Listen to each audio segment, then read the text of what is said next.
like um,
Morning, councillors, and welcome to this live streamed planning committee meeting of Bolsover District Council.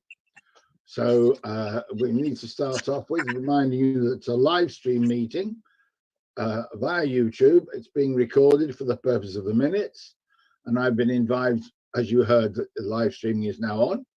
If at any time the public can no longer hear, obviously we will suspend the meeting till the live stream has been re-established. Can I just very quickly, I hardly need to say this, to remind you members of the usual things about etiquette. Mics muted, cameras on throughout the meeting.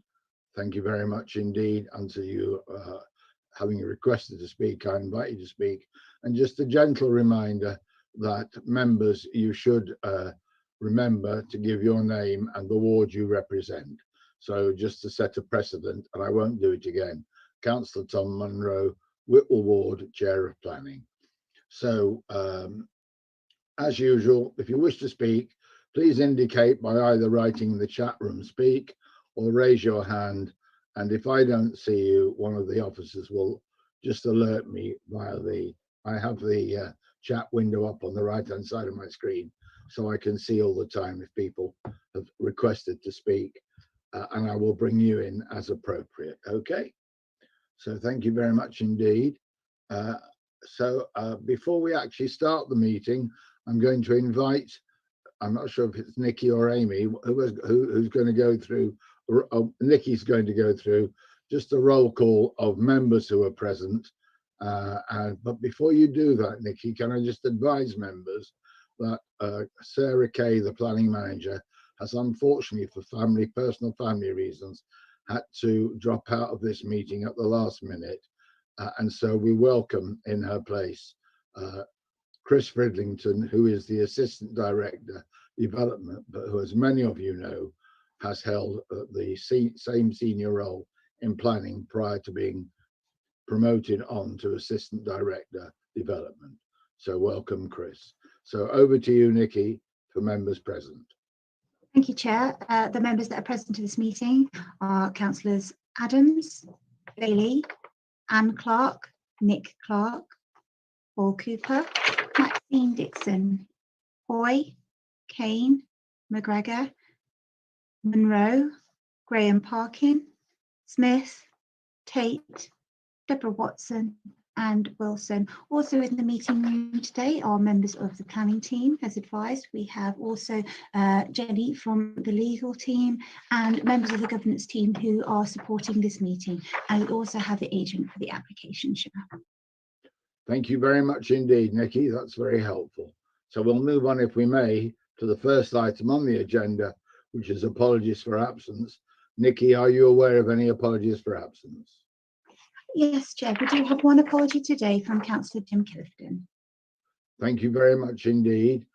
And do any other members have any knowledge of any other apologies?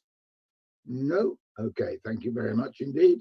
In which case we'll move on to the next item, which is urgent items of business. And I have no urgent items to add today. So we move on then to item 3, which is declarations of interest. And members are requested to declare the existence and nature of any disclosable pecuniary interest and any other interests not already on their register of interests in any item on the agenda, and if necessary withdraw from the meeting at the appropriate time. Have you received any declarations in advance, Nikki, please? No, Chair, no declarations received in advance of the meeting. Thank you. Do any members wish at this stage to make any comment? No, thank you very much indeed, in which case we will move on. So we move on first of all then to the minutes of the last meeting, which were held on the 13th of January this year. And in your papers, that's pages 4 to 6. Are we happy, first of all, that they are a correct record? Councillor McGregor, Chair, move them as a true record. Thank you very much. I think Councillor Nick Clark would like to second that. Yes, been seconded by Councillor Clark. Right, all those in favour, please indicate by raising a hand, making sure we can see. Thank you. Yes, that appears to be unanimous across all members. Thank you very much indeed. Thank you. So moving on then to item 5, which is planning applications. And so that's our main business of today's meeting. We've got one application to consider. And I'm first of all going to invite the clerk to explain for the benefit of members, speakers, and the public who are watching on YouTube how this application is going to be dealt with. So over to you, please. Thanks, Chair. This is the procedure for considering applications at this meeting. The Chair will introduce the application and then ask the planning officers to refer members to any late comments or updates received since the agenda was issued. The planning officers will then give a brief presentation setting out the application plans and photographs from the site. The Chair will then ask each of the speakers, any ward members first, followed by any objectors, and then the applicant or their agent to address the committee. Speakers will be asked to turn on their cameras and microphones and confirm they understand the procedure. Each speaker will have 5 minutes to put forward their views. There will be a reminder given when 30 seconds remain. At the end of the speaker's 5 minutes, members of the committee will have an opportunity to ask the speaker questions to clarify any points they have made. When there are multiple speakers on an application, speakers are asked to refrain from repeating points previously made. When we have heard from all speakers on the application, the Chair will open up the meeting for debate by the committee and then determination by a vote. The committee are reminded that motions which go against the offer recommendation must be supported by reasons. For any members of the public or speakers with us today, once the application you have come to hear has been dealt with, you may leave the meeting. If you choose to remain, please keep your camera and microphone turned off. Thank you, Chair. Thank you very much indeed, Amy.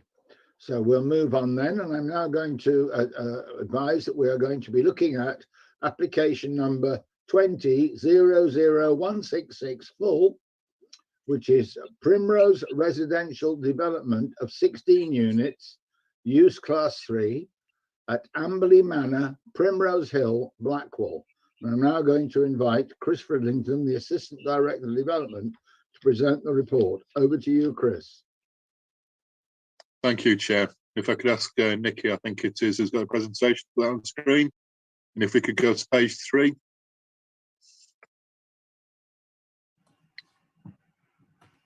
That's great. Thank you, Nikki. As the Chair's just said, this application proposes the erection of 16 dwellings in the grounds of Amberley Manor, which is a former nursing home in the village of Blackwell. And you'll see that on the bottom left-hand corner, where there's the site's edged in a sort of purpley red colour with a little red dot immediately next to the playing fields, the school next door. If we can move on to the next slide. As you can see from the previous slide and this slide, this site is within the settlement boundaries of the village, and therefore there are no objections in principle to development on this site or housing on this site.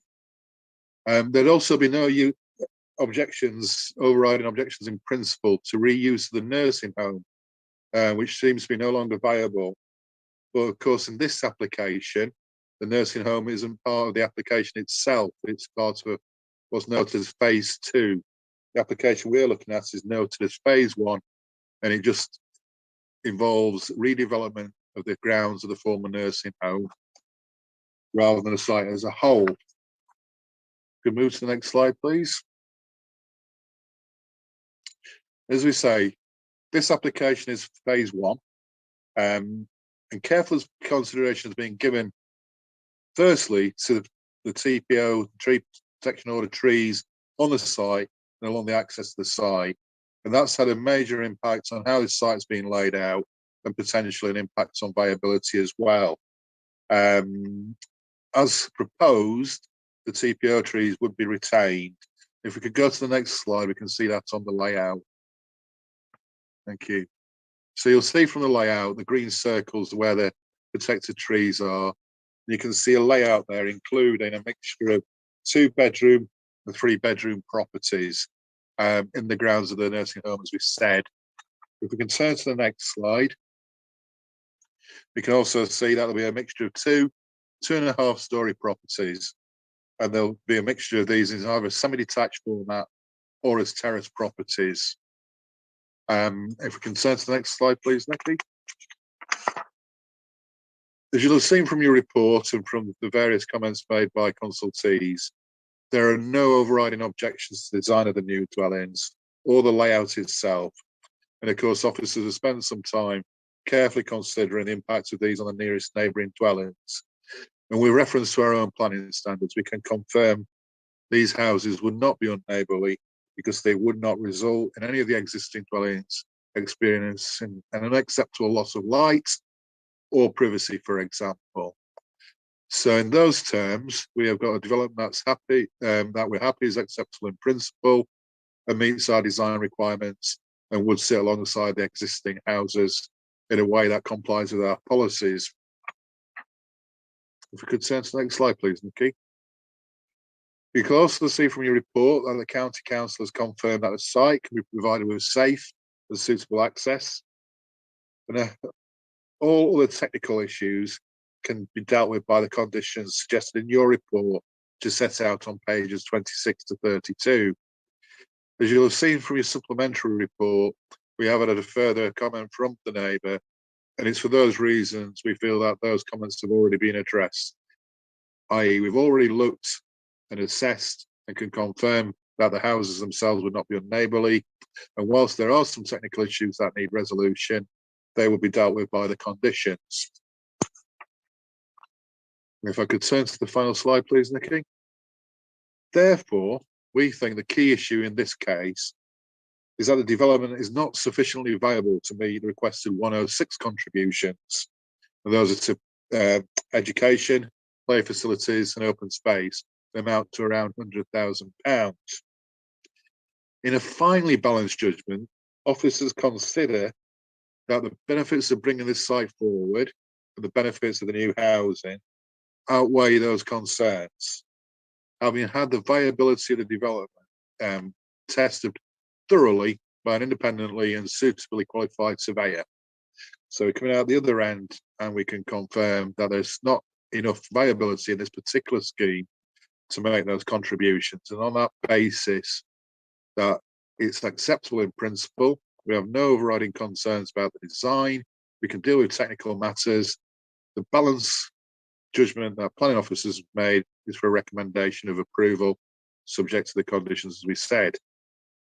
However, I think it is also fair to say that this recommendation is so finely balanced because we cannot give you the full detail of phase 2, when that might come forward, and whether that would impact on the viability of the scheme as a whole. The development has been split into 2 phases, as we've already said through the presentation. And it's not clear from the viability of the housing that's in front of you, whether this development would be an enabling development that would pay for conversion to the nursing home. Because obviously there's not much money in it. So with that in mind, I think it would be really useful if the applicant's agent in his 5-minute presentation can probably just give you a little bit more detail on the reasons for phase 1 and phase 2 being separated and how one might affect the other. But notwithstanding, it is a recommendation of conditional approval, and that's set out in the reasons for your report, as we've already just said in the presentation. And I'd like now to hand back over to the chair. Thank you. Thank you very much indeed for your presentation, Chris. Much appreciated.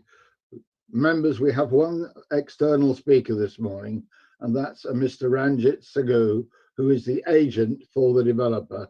So now if you'd like to turn your camera on, Mr. Sagu, and I'd like now to invite you to make your presentation, just reminding you that you do have a 5 minutes altogether, and that after your presentation, I will invite any members who may have questions to ask questions for clarification purposes only. So over to you, Mr. Sagu. Thank you, Chair, and thank you for allowing me to speak today. And on behalf of the applicant, I just want to say thank you to the council and the planning officers for being taking a positive approach in determining this planning application. Even since pre-app back in 2019 to the current day, and even with the change of planning officers, there's been a consistency there. Happy to take any questions at the end. And also should mention that it is acknowledged that the trees have been raised by residents as an issue in terms of their growth. As part of, I can confirm, having spoken with the applicant, that is happy to have a pre-commencement condition relating to pruning back these trees as part of the construction management plan, if the development is approved. So, as mentioned, the application has been in with the council for almost a year or thereabouts. There have been extensive consultations with the authority and consultees. There has been a reduction in the number of units from 17 to 16, and it's a good point that's been made by the officer in terms of phase 1 and 2 and why it has been split. This has been primarily due to financing of the development, and it's been split into 2 to allow phase 1 to be brought forward and to start work to refinance this scheme, and then allow phase 1 to phase 2 to allow phase 1 to then to fund phase 2. Sorry. So that's the reason, and also that it was also circumstances in terms of how the applicant is very keen to go onto site and start building, and then look at what happens with the rest of the development going forward. So, as mentioned by the officer, that there was an independent viability done, and the applicant was prepared to accept the outcome of that. And the site has been idle for 24 months and has been paying council tax and a hefty mortgage that was linked to the previous care home. And it has made it very difficult to deliver a decent return for the applicant, because the developer return is in the region of about 15 to 20%. This is well below that. So, and that's even before you apply any of the policy requirements in terms of contributions. And then just to finish off, the development itself does offer housing for the local area. There is a lot of issues have been addressed through the planning application process, and that includes, as I mentioned, the pruning of the trees along the access, addressing any outlook and overlooking from the existing residents at the paddock, reduction in the number of units to give it a bit more space between the trees and the built form, improvements to the fenestration and the overall design. And this has been led by the case officer and the urban design team. So there have been discussions that have been held, and positive ones at that.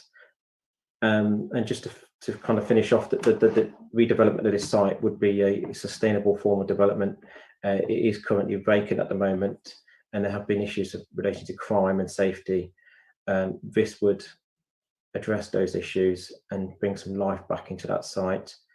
And that's it. I just want to say thank you very much for allowing me to speak and to take any questions at the end. Thank you very much indeed, Mr. Tagu. First of all, are there any members who want to ask questions for clarification of points? Councillor Derek Adams.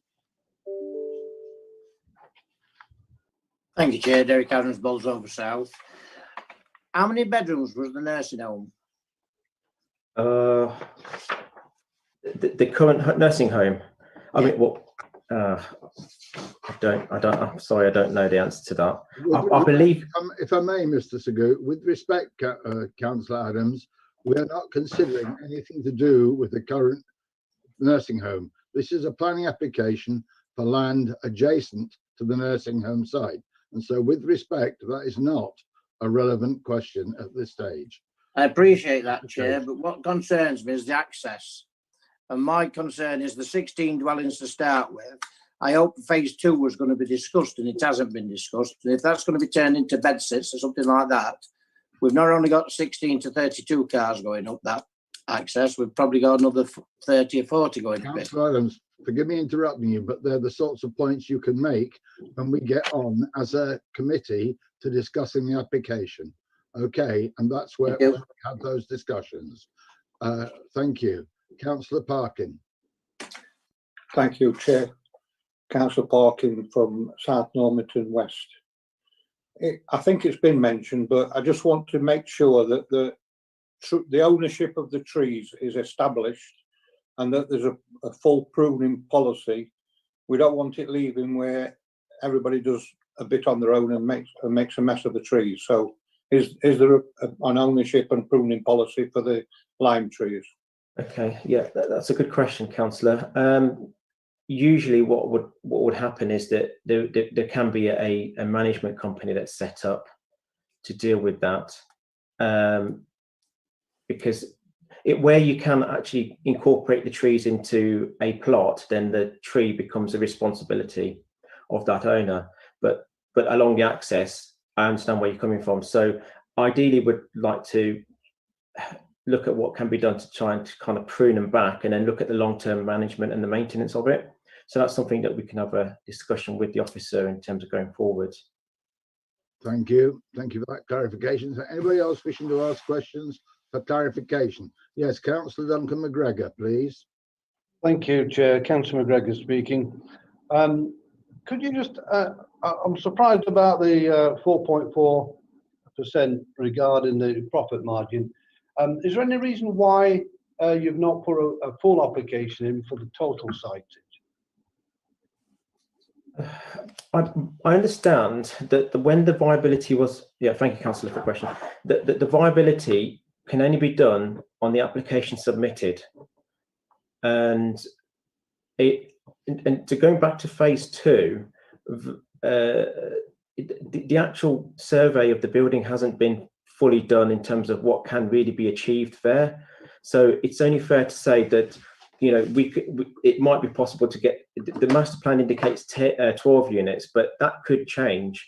So therefore that would affect the viability. So the viability can only be assessed on the application submitted. Thank you, Mr. Sagoo. Right, are there any further questions from members for clarification? No? Can I thank you, Mr. Sagoo, for your presentation and for answering the questions. You are welcome to stay. Yeah. You need to remain. Sorry, I'm sorry. Councillor Kane apparently wishes to ask a question. My apologies, Councillor Kane, I didn't see you. Okay, so thank you, Chair. I just want to ask, well, just to clarify, if you go up the driveway towards the nursing home and then you drive along front of the nursing home, is that the boundary of the land there, or does it continue into the next little bit of a paddock and then out onto Alperton Road? Thank you, Councillor. It might be good to refer back to if we can, the boundary plan might be a bit more clarity. The boundary, as you enter the site, includes the trees on along the boundary, and then the site opens up into kind of like a rectangular shape, and then it includes the land within that up to where the fencing of the paddock is, and then it goes along the school, and then there's a field to the north. Obviously, it doesn't include that, but I hope that answers you. Unless we call up a site plan. So the paddock outside of the nursing home that leads to the access road onto Alperton Road, that's nothing to do with that site then? I'd have to look at a location plan to confirm exactly. Bring up the location plan for us, please. Thank you. Yes, of course. The site plan, not the location plan.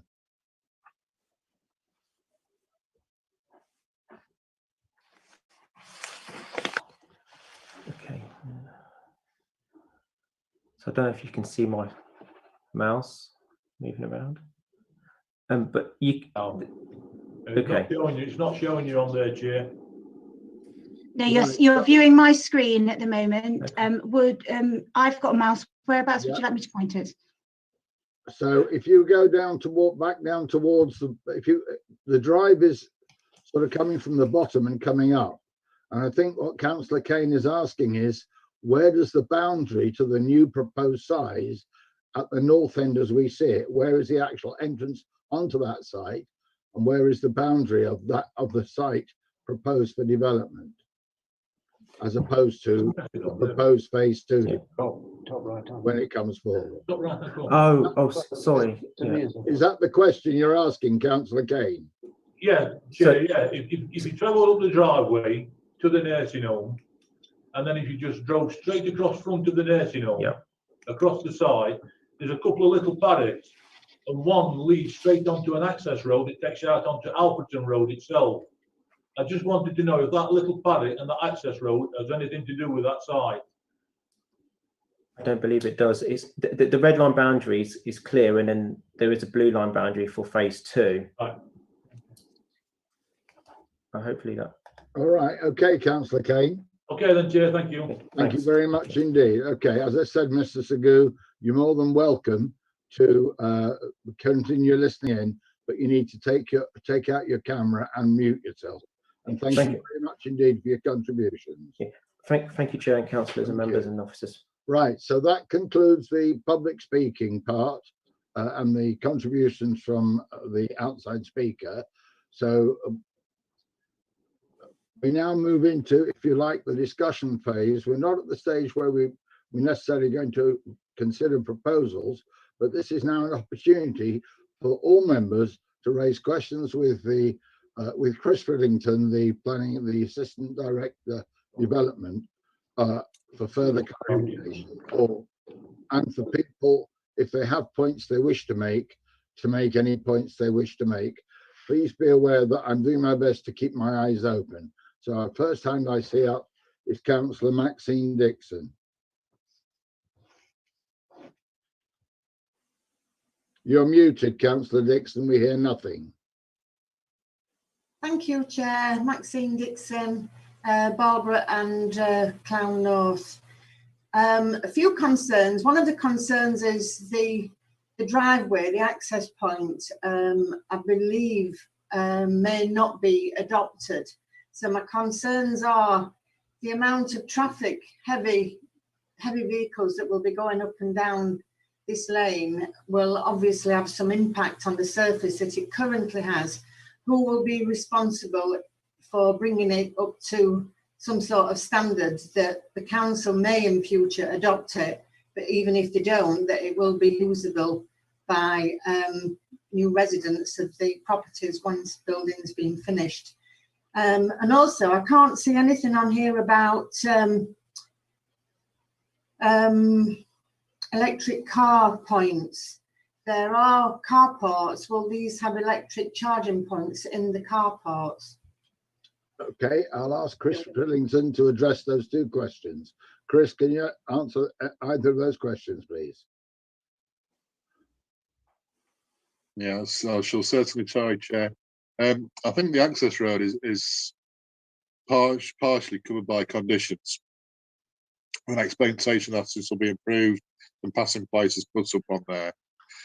It always is a very, very, very difficult question when we are in this situation where the highways are not necessarily requesting that is brought up to an adoptable standard, and there's not much we can do in terms of conditioning that. But you've got, so excuse me, Chair, section 15, there is in fact that condition there, excuse me very much. They are talking there, condition 15 on page 30 report, highway construction with section 38 adoption. So apologies, Councillor Dixon, it is in there that there's a condition requiring them to bring up the access to an adoptable standard. And then the second thing was, crikey, I can't remember. Sorry, Councillor Dixon. Charging points. Thank you very much. Yeah, I think that's a good question, and one of which is that we were looking to put charging points on all major developments. This, of course, is major by virtue of being more than 10 houses. I guess there's two things that we've not looked at on this. Is one, whether the viability would stand it insofar as it's the cost of the developer, but more importantly, perhaps, where the electricity network goes. Because what we're finding elsewhere, it's they term them DNOs, distribution network operators. That's people like Western Power Distribution and the Scottish Power, who take the connections that are required for electric charging to the charging points. And it's normally their costs that are prohibitive. So, for an example, we look at certain schemes, and you are talking quite a lot of money to bring the network down to that site. So there is no harm in asking for a condition for us to seek further details of electric charging points. and for provision of those prior to the development going ahead. But there's no guarantee that we'll be able to supply them at this point, because one, we don't know whether the network's there, and two, we don't know if the DNO costs would mean they're prohibitively expensive for this development to provide. Thank you. Thank you very much indeed, Chris. Right, any other members wishing to speak at this stage? Sorry, can I just respond to Chris? Who's that speaking now? I can't. It's Maxine again. Oh, yeah, yes, okay. Have you got a further question or further point you want to make? So it was just that Chris had said to bring it up to adoptable standard, but they don't necessarily, DCC won't necessarily adopt it still, so it will still remain an unadopted road. The precise wordings of condition 15 is that no development consisting of highway construction shall take place until either confirmation has been provided that a section 38 adoption agreement with the highway will be completed, or details of the construction and future maintenance of it. So you're quite correct, Councillor Dixon, that there is no guarantee that the Highways Authority would adopt it. But in answer to the original question, again, looking at the conditions, you'll have to excuse me that I'm stumbling a bit on this, having picked this up from Sarah, and that's not an excuse. What 15 is saying to you, condition 15, is that either there's provision for adoption, presuming the Highways Authority will adopt it, or as you can see in that condition, requires details of future maintenance to be agreed. So in both respects, yes, the ideal situation is to have the Highways Authority adopt it, but they have got a backstop position that says, look, we want to understand how this is going to be maintained in the future before you actually build it. So whilst there's no guarantees the Highways will adopt it, there is at least some comfort from that condition, in my view, that if it's not adopted, its future maintenance will be considered and agreed, and the details agreed before it's built. Okay, Maxine? Yeah, that's okay for future maintenance, providing the company still exists. There are many other adopted roads, one particularly in Balborough, that remains to be unadopted. So it's just thinking about the future. Thank you. I appreciate your thoughts, and in a way, they're not dissimilar, and obviously that question was broached with Mr. Sagu on the whole issue of the future maintenance of the trees. You're absolutely right. They are all issues that very often new occupants wind up having to join some sort of company, local company, to all chip in to pay for various bits and bobs of maintenance. But I'm afraid to say that's the joys of the world we seem to live in. And I'm afraid to say it's also the joys of a world that seems to survive on private enterprise, full stop. But there you go. Thank you. C'est la vie, as they say, right? Anybody else at this stage wishing to make observations? Councillor Derek Adams. Can you see me, Tom? Yes, I can, Derek. Oh, and you, Duncan. I'll come to you next. Thank you. Derek, Hey, please. Derek Adams, Bolsover South. Would they, without having a site visit, just had a virtual visit, the Dodgewell Close next to the site, I don't know what them two little buildings are. That would there be any chance of getting access through there, Chris?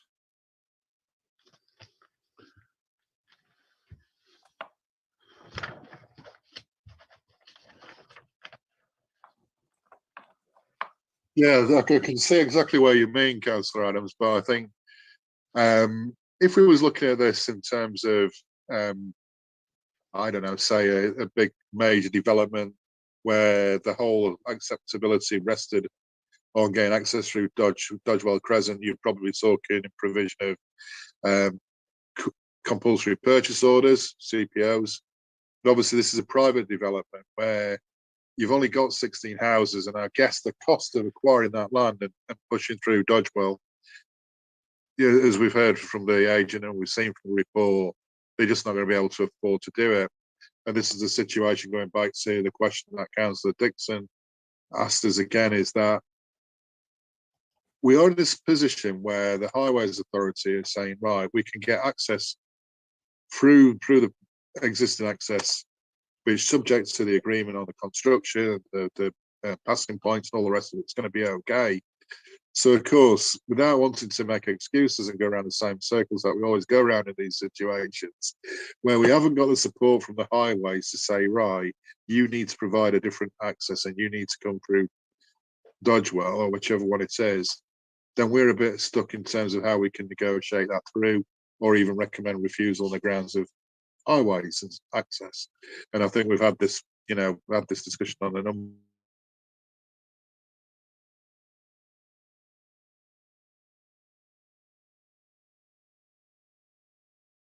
position where we can see better ideas for access, but we can't pursue them.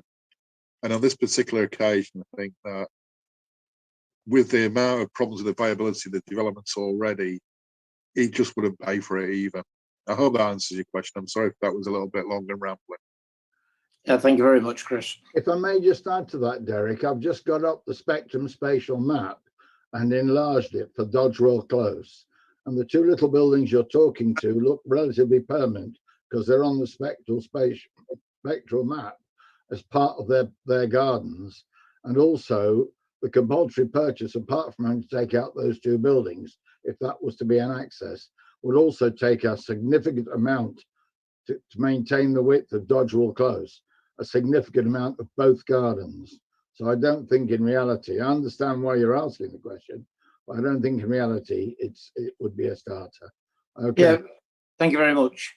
All right. What concerns me, you see, when you've got 16 houses, that's 16 wheelie bins got to be took down to the bottom of that lane on 32 wheelie bins during the summer months. Well, my reaction to story my reaction to that would be that the conditions, within the conditions stipulated, if we were to grant this planning permission, make it quite clear that it has to be wide enough that route up through the trees for service vehicles to go up and collect and go onto the site and collect wheelie bins. It's not, we would not expect a development that is brought forward in 2021 to be such that the residents have to bring their wheelie bins all the way down to the bottom of the drive. So I can assure you that will be a condition. If it was approved, that would be a condition. So I'm going to come first of all to Councillor Duncan McGregor, then after Councillor Kane. Thank you, Chair. Councillor McGregor, Elmton Ward. I did ask that question earlier on to the applicant regarding the viability, and because I have a concern on that, the low, which is 4.4% in terms of that. I understand what they're saying in relation to the cost of the development, and Section 106 has an implication in that. So that's the reason why I asked the question, which I thought he answered the question in saying we only done that one part. But this phase 2, and I wanted to know a bigger picture of the whole plan, the whole plan that they wish to develop being as a one plan, because I think that clarifies a lot of the points that have initially been made. So I do have a concern on that, because 4.4%, quite frankly, I certainly, if I was a developer, I certainly would be doing that, because my view is that they're using that as a base that will get them the next one, and that's where they make the profit margin in terms of development. Councillor Dixon did mention the highway one, and I agree with her. I've got a concern of, I don't think there's enough answers given in the report that would encourage me to be supportive of the way that we're going at the moment. I think that there's a lot of questions that have got to be answered. The lighting was one. Councillor Adams mentioned, I think, again, a very relevant point in terms of that. It is finely balanced, Chair. And when things are finely balanced, then it really needs a good coat of thought from members before they vote, I feel, on the issues that have been raised so far and the uncertainty of the future development, either on phase 2 they're okay, they can get phase 1 through, and they might be happy to test the luck on phase 2 to make up the money bit. So my view is, I think there's room here for the department to have further discussions with this developer over issues that's been raised now by members. Certainly the viability one is a crucial one in my view, in terms of that, because whilst you want to encourage development, and we do as an authority, part of our growth policies to be assisting developers and to bring business into the communities that we represent. But Section 106 does have a major impact, you know, on some of our communities in regarding leisure, etc. Trees. This council is on record of wanting to plant trees everywhere. We're actually looking how we can develop that further. That's a national policy of encouragement local authorities. So I'm really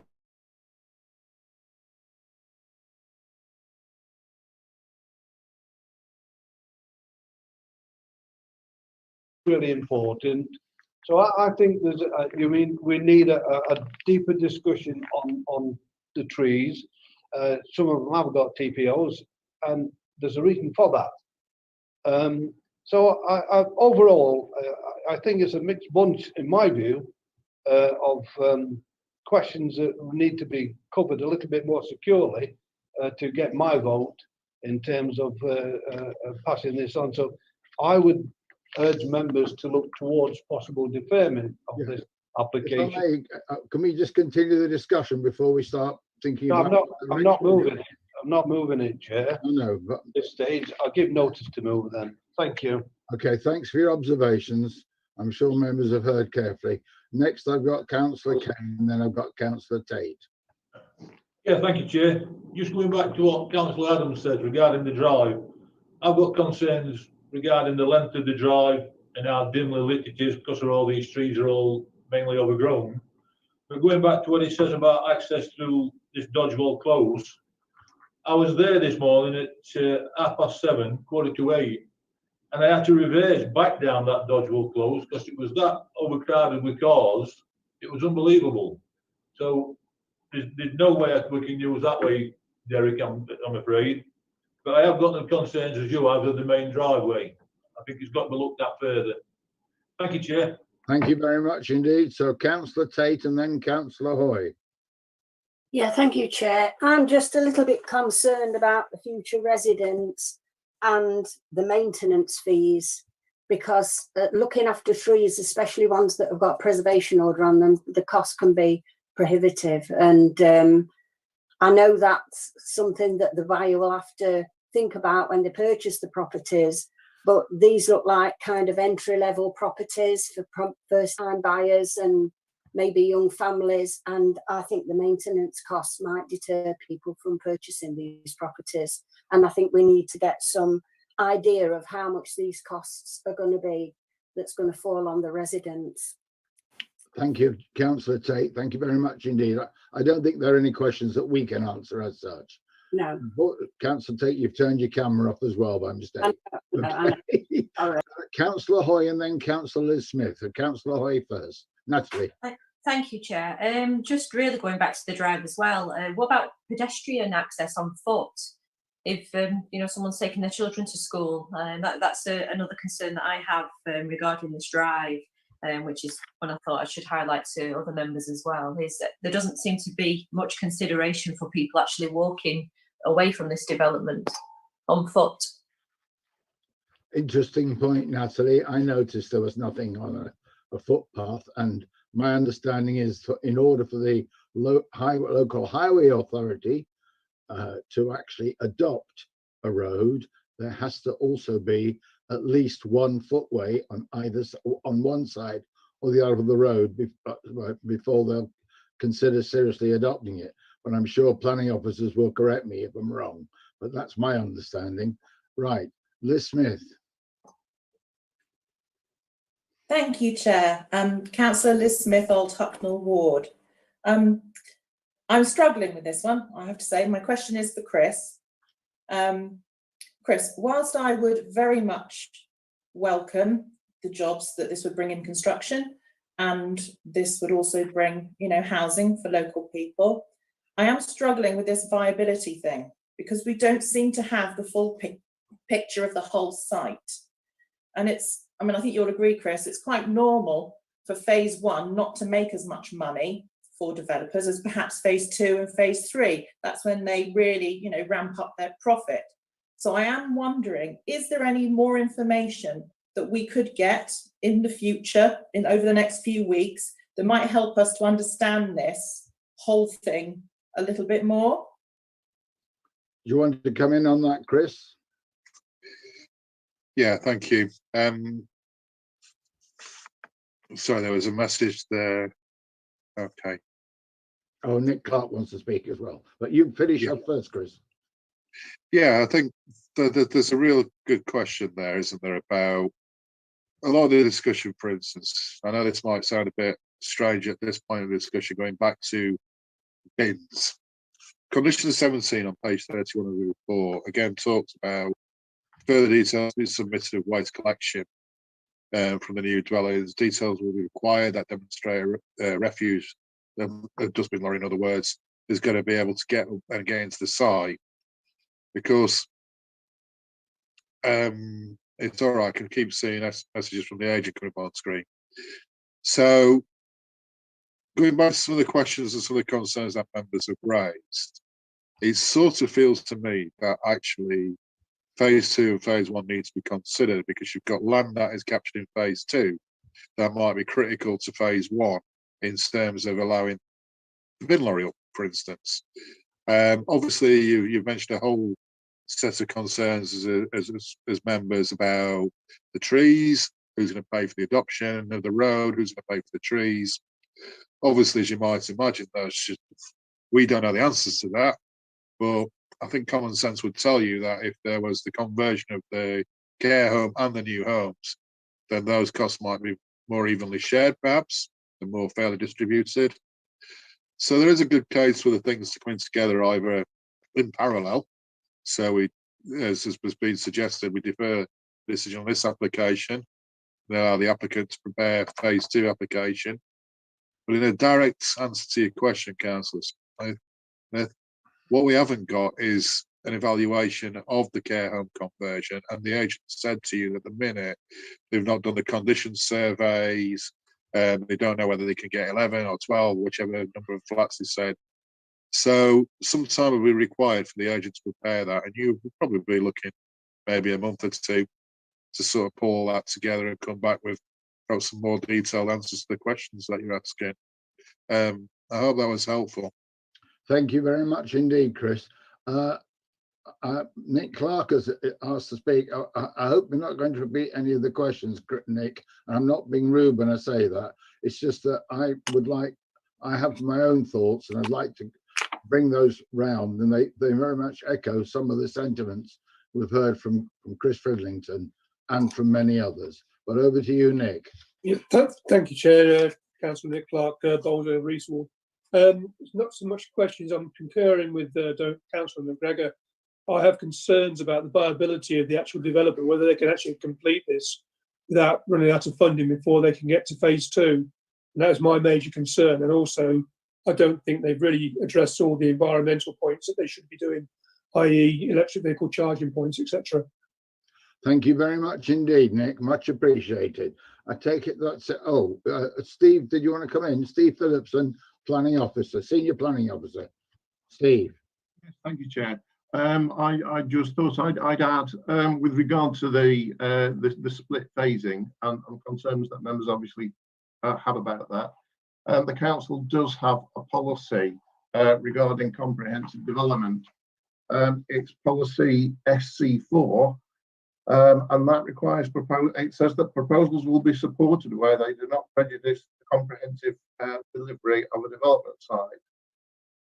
And it said that proposals shouldn't seek to avoid planning contributions by limiting the size of the development to avoid relevant thresholds. So that might be a policy that we could use. We're losing you volume. Of the proposal. Do you want to just repeat that last bit, because we lost you volume-wise completely? Sorry, Chair. Yeah, the policy SC4 of the local plan seeks, it says it will support proposals, but they should be developed comprehensively, and it should proposals shouldn't seek to avoid planning contributions by limiting the size of the development to avoid relevant thresholds. So policy SC4 might be a reason why we defer the decision to seek further information from the developer on the phasing that's proposed. Thank you very much indeed. I find that most helpful. I've listened very carefully, and obviously I've given this application, like yourselves, a lot of thought, a lot of consideration. And so I would like now from the chair to propose the following. I'd like to move that the decision to this application be deferred to enable planning officers to enter into discussions with the applicant about the possibility of them bringing forward their application for phase 2, the possible conversion of Amberley Manor into a number of flats. And the reasons for this is, and I'll add to this in a second, if we have both proposals in front of us, we would be better able to make an informed assessment on issues around viability and contributions to S106 requirements, and gain more certainty that the former nursing home will be brought back into new use. And I'd also like to add to that as a condition, it would also enable the developer to comply with the local authority plan SC4, planning condition SC4. Does that receive a seconder? Yes, it's been seconded by quite a few hands. I'll take the Ward would second it, Chair. Thank you very much indeed, Councillor McGregor. Does anybody wish to speak further on this before I put this to a vote? No? Okay. Amy, are you quite happy for me to do this by a show of hands? Because I can see everybody. That's fine, Chair. If you'd like for me to do a roll call, please advise. Okay, I think I can see everybody. So all of those in favour, please indicate by raising your hand in front of the screen.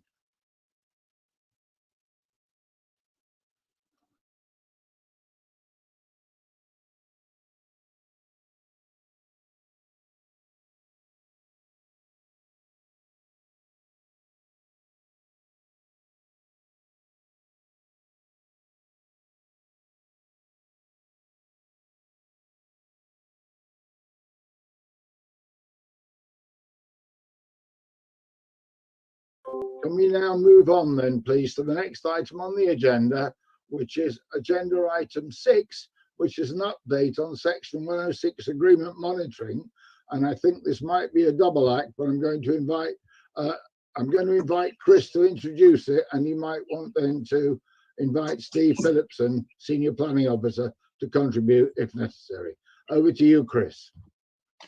Yeah, thank you very much, Chair.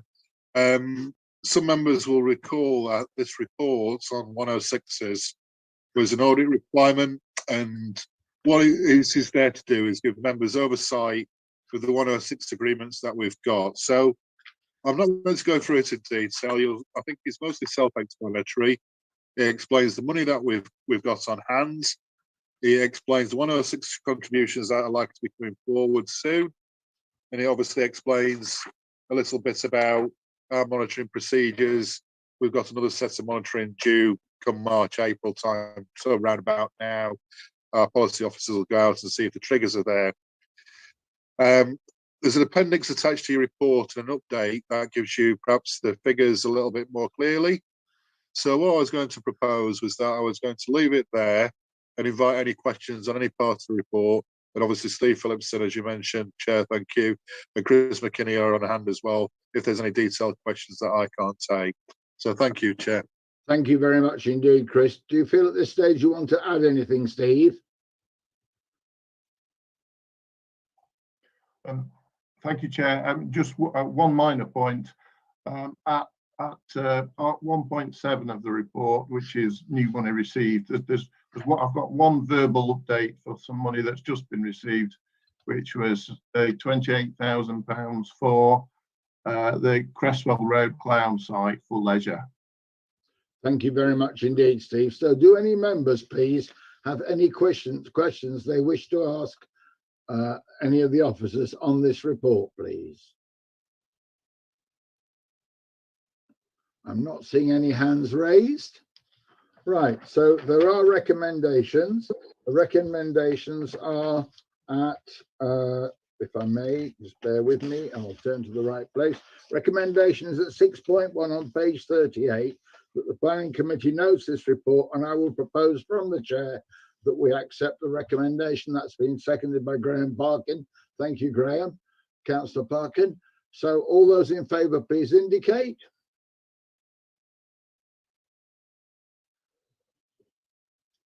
That appears to be unanimous. Thank you very much indeed. Can I now thank everybody for their contribution this morning? Can I also thank all of the officers responsible for contributing this morning, all the planning officers, the governance officers, and not least but definitely last, Martin, for ensuring that the live stream operates effectively. And can I now ask you, Martin, to close the live stream, and can I thank members of public for their interest in our meeting. And I bid you all a very pleasant rest of day and now declare the meeting closed. Thank you.